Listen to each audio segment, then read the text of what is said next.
How we doing out there, Lo-Fi listeners? Where you at? It's summertime, and Lo-Fi Poli-Sci's teaming up with Hipsville AD's Gregory Day to bring you our summer music series, The Trade-Off. Trying to give you all out there some new tunes to jam to this summer. Gregory Day, my friend, how you doing? Oh man, I am fine and dandy today. Fine and dandy, yes indeed. I love it. I love it. It's such a good summertime saying. All right, why don't you go ahead and break down for the people how this all works? What's this all about? Yeah, it's the trade-off. It's we pick a musical genre, and then we both pick a song that represents that genre, and then we talk about it. Where we share it each other, then we talk about it here on the show. And sometimes they could be very similar choices, or they could be choices that are completely different, but both represent the genre. Kind of representing our points of view of the genre. And what are some genres we've done so far in case people, this is their first time here and they want to go back and see what else we talked about? What genres have we done? Yeah, we did reggae hip hop, we did Irish punk, and last time we did Indian music. And I think we've had some similarities in our picks, and then we've had some vast differences as well. So, looking forward to talking about our choice today. And what is our genre for today, sir? Yeah, it's a kind of a I don't know if it's a very prevalent genre anymore, but it's one that I hold very dear in my heart. It's trip hop. And what is trip hop? Because I know for me and you, yes, we know what this is, but like you said, I don't, it may not be prevalent anymore or not. So let's pretend listeners out there don't know what trip hop is. How Yeah, would you define trip hop? Yeah, I would define it as it's definitely a musical genre that emerged in the 90s.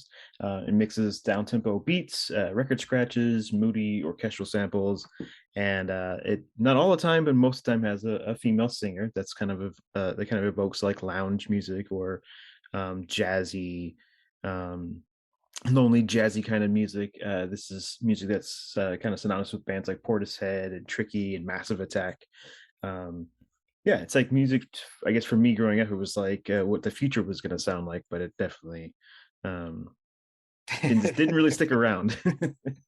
Yeah, we'll get to that, all that. But yeah, Yeah, trip hop people. And as we talk through it more, you'll get more of a feel what we're talking about. All right, you want to go first? Do you want to go yeah, I'll go second? first. Yeah, traditionally, I'll talk about your pick. You picked uh, Six Underground by Sneaker Pimps. And boy, did this bring me back. This is a band I hadn't thought about in quite a while. But yeah, it's a great example of this genre. It's got that those down tempo beats, and it's got those record scratches, and it's got those kind of synthesizer and moody kind of interlays over those instrumentations, and of course, it's got the woman singer. But this one I find to be very interesting because it kind of leans more towards alternative rock. It's got these two guitar pieces in it, one acoustic and one electric, and so it seems much more of a crossover track, which I thought was interesting. And yeah, it's got these really great lyrics about I guess it's potentially about either a toxic relationship or drug dependency or both. Um, and so yeah, it definitely feels like kind of a lonely, sad piece about the end of something or about destructive behavior, but it's got this kind of uplifting guitar moments that make it just a little bit more than a sad trip hop piece. So I was wondering if you could elaborate on your choice of this week.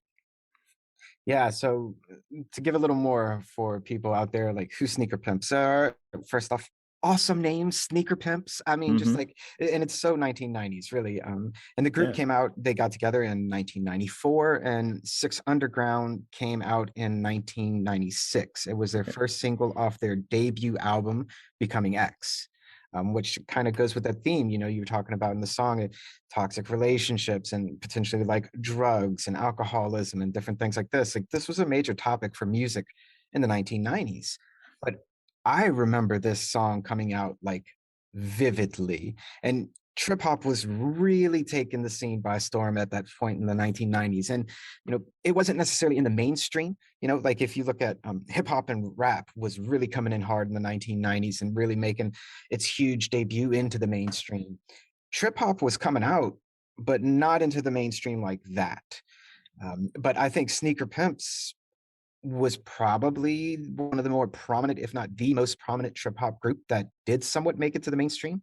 Hmm. And I think to go with what you were saying about how, this song in particular maybe crossed over a little bit into like alternative and rock, maybe that's why this song made it close to the mainstream because as a representative of trip hop, it was kind of like bridging the gap a little bit. Like, you remember this song playing on the radio or on MTV After Hours? You ever caught it then? I did probably definitely on the radio. I don't recall a music video, but yeah, this was a song that reached quite a bit of popularity. Yeah, I think other than Sneaker Pimps, like you already named them, Portishead is probably the other band from trip hop that people know the most of, or at least know the name. Mhm. Um, but I think, this track Six Underground, I think it's phenomenal. And yeah, it does kind of bring you into this. Maybe it's about a sad relationship, but at the same time, like the vibe of the music and the instrumentation just kind of soothes you. And it's like, you know what? We all go through this kind of stuff. And I just love this song. I had a really hard time picking my example for this. And as we'll talk about later, like I was the one who chose trip hop as today's genre, but I didn't send you my pick until yesterday, which for me is like really last minute because I was like, I was leaning towards like more Chiba. I was leaning towards Massive Attack and Goldfrapp and Portishead and people, all those bands right there. You should all check them out. Go down the rabbit hole. There's some really good music. But like I said, this one pick, whenever I finally got to it, I was like, wow, I hadn't listened to Sneaker Pimps in a very, very long time. And I don't know if you remember Gregory Day, but so in the 90s, I will speak for myself. I'm not going to lump you into this. I was kind of like a musical cultural snob. I was into like punk, I was into ska, I was into hip hop, I was into trip hop, I was into stuff that wasn't mainstream at all. And so whenever groups that were in those categories started going mainstream and catching popularity, some of us may have been like, oh, they're too mainstream, I'm not going to listen to them anymore. And I felt like that may have happened to me in Sneaker Pimps. And I kind of just like, you know what? I'm going to listen to more Portishead. I'm going to listen to more Massive Attacks.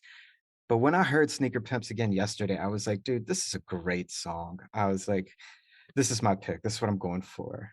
Yeah, yeah, I would agree. Were Yeah. you by any chance one of those music snobs like me? You're going to out yourself? You don't have to. uh, I want to say was is not the right is not the right tense for me. I would say still, but no, I hear what you're saying. I think for me, it's like when a production becomes too polished and too watered down to try to make sure that everyone can tolerate a piece of art or entertainment. It's when it kind of loses me. And unfortunately, that's what happens when things get into push to the forefront of the mainstream. Um, but yeah, I wanted to add a little bit of trivia here. I don't know if you've heard where the band gets their name from. I do not know. So I am so Yeah, curious about this. yeah. Apparently, there was an article with the Beastie Boys talking about guys they would hire to find their tennis shoes for them. Get the best, No and way. most popular tennis shoes, and that's what they called them, the sneaker pimps. So the Oh people my they God. hired, and so they took that from that article. That's awesome. The Beastie Yeah, Boys inspired their names. That's yeah, cool. yeah. That's really cool. No, but I'll also say like this genre. Well, no, I'll talk about the genre in total more afterwards. Let's go Mhm. ahead and talk about your pick. But you give us a quick intro of it, and then I'll jump in to talk about it first, and then you come in after. Yeah, my pick is Nightlife by Amon Tubin. This is a little bit of a different kind of style of trip hop. It's got a lot more break beats and electronic music influence on it, but it's also got a lot of jazz and kind of orchestral strings kind of mixed into it. And so this piece is like a good slice of retro futurism. It sounds like something out of Blade Runner or something like that, where it's just got these great swelling strings and like samples of people singing and stuff. That sounds very much like this from the 1920s, but it's got these great break beats and these other electronic synthesizers kind of looped over it. So I also had a hard time not going with Portishead or some of those other bands. But yeah, this is I really like Montu, and he's a great musician who's not just like your typical trip hop guy. He's looking for different soundscapes and just really about the experimentation of the genre. And yeah, I just absolutely love his stuff. So Amon Tobin, like I vaguely remember this name, and it seems like I vaguely remember this tune, but so like I said, this makes me think of way back in the day, what was I don't remember much back in the day, all right? I don't even know what day of the week back in the day was, whereas like Sneaker Pimps, I remember vividly. This one, Oh, but maybe there's a reason why I don't remember it, because like you said, this is an instrumental piece, right? And it just hits me on so many levels. I was listening to this, and oh, it was so experimental, and really you could see like some of the beginnings of lo-fi music. It gets its roots from here and from Amon Taban. It also gets them from like Sneaker Pimps. Like you get lo-fi stuff all mixed in throughout it, but definitely mastered in a studio. But the Hmm. beats are so on point. The sound effects are so crisp and killer. And really, like, I feel like I'm going through a fantasy world with this song, you know? And it's just like, and when I think about it like that, that's probably why I don't only vaguely remember this song, you know, depending on when exactly it was, who knows, who knows? But I really love this song. And for real, it's hard to keep a 6 minute and 30-second instrumental song interesting, but this one doesn't.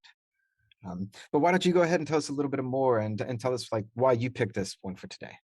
Yeah, yeah. I mean, I think this one came out maybe a couple years after the Sneaker Pimps, and this is you could definitely see the change in the in trip hop, where it's just leaning more towards electronic music. And I think that word polish you use is a great word to describe Montoven, because I think unlike a lot of the other bands that came before him, they weren't just mixing records and instrumentation and samples. Montoven is pushing things forward with computers and that kind of mixing. That hip hop influence, but also like electronic music coming in and mastering it and using programs to mix things and cut things. And so that's why you get this like utterly chaotic, but very clean and crisp music from him. Yeah, he is from Brazil, and I love like a lot of his music has that Brazilian jazz influence on it, and so he's kind of like has one foot in the traditional and one foot in the future, and he just utterly fascinates me. So when we got around to doing this genre, I definitely had to go with him. Oh, that also makes me think, well, two things. One, Sneaker Pimps, I forgot to say, but they're from the UK. Mhm. So it's cool. Our picks today are from Brazil and the UK.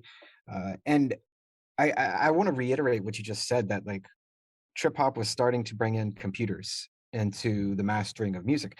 And for a lot of our listeners, that may sound like, so what? What you have to realize, in the 1990s, early 1990s, there were hardly any, if any, musical studios who were using computers yet for the production of music. It just was not happening. Computers weren't there yet. People were using actual turntables and mixing things together, and they would have to change records physically. And if they use sound effects, they would have to bring them in a more organic way. Or play a recording of them and mix them on an actual mixer during the post production of the song. And here with trip hop, and specifically Amon Taban, we start to get the actual being able to use a computer to bring all these different cuts together. And of course, lo-fi does all of it with computers. But Gregory Day, could you imagine like lo-fi artists trying to do what they do today? I mean, even myself, without having a computer to do it?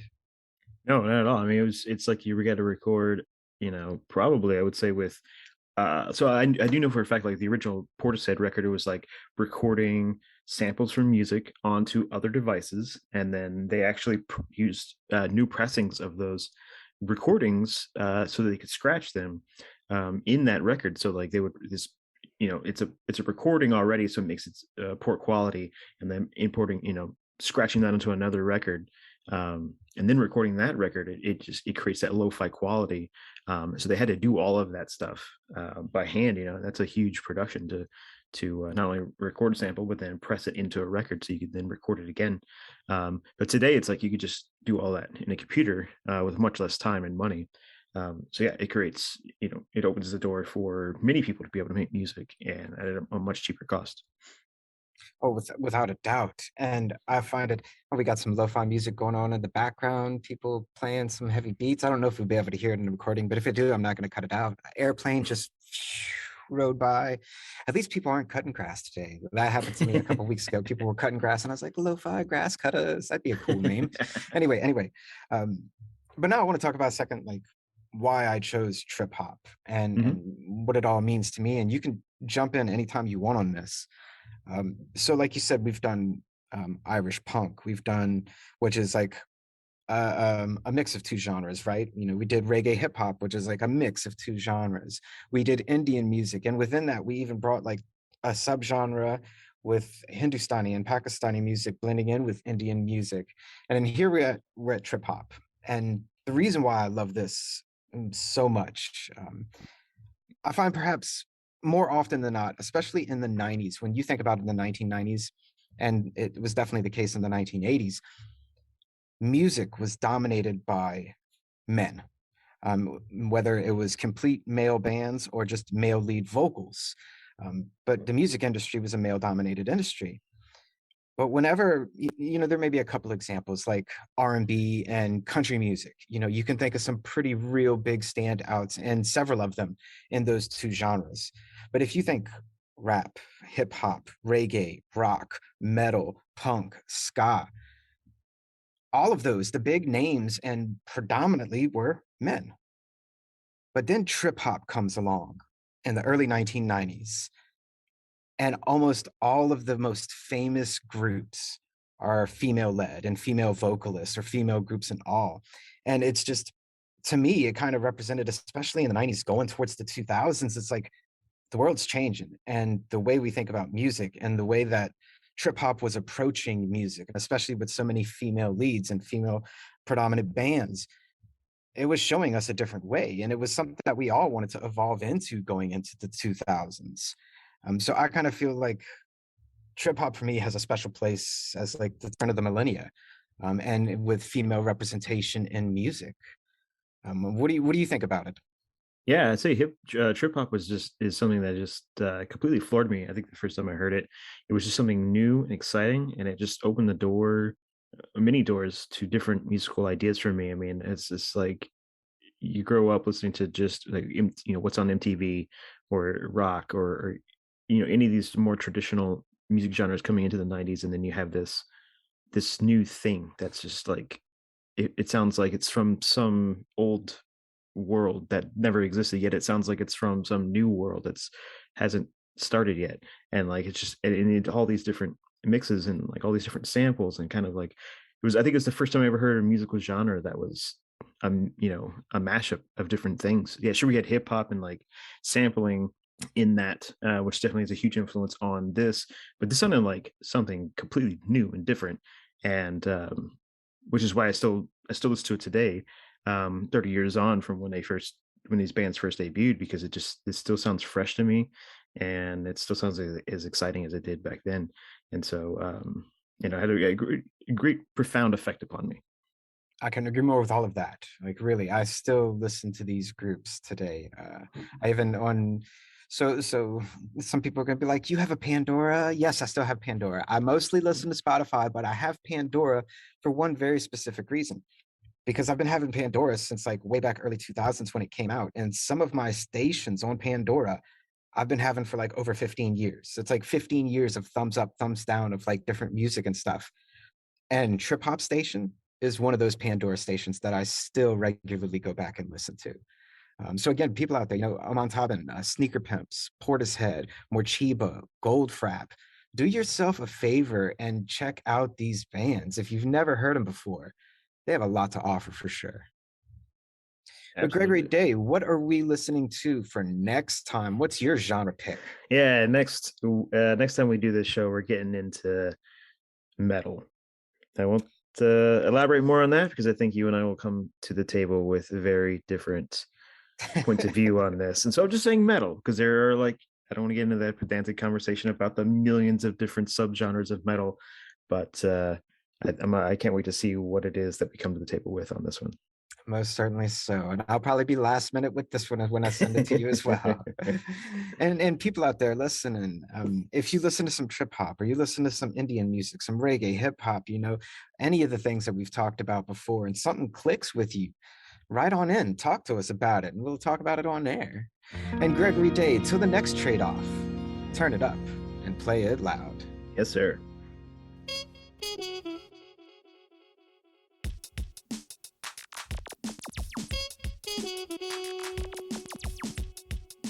Thank you.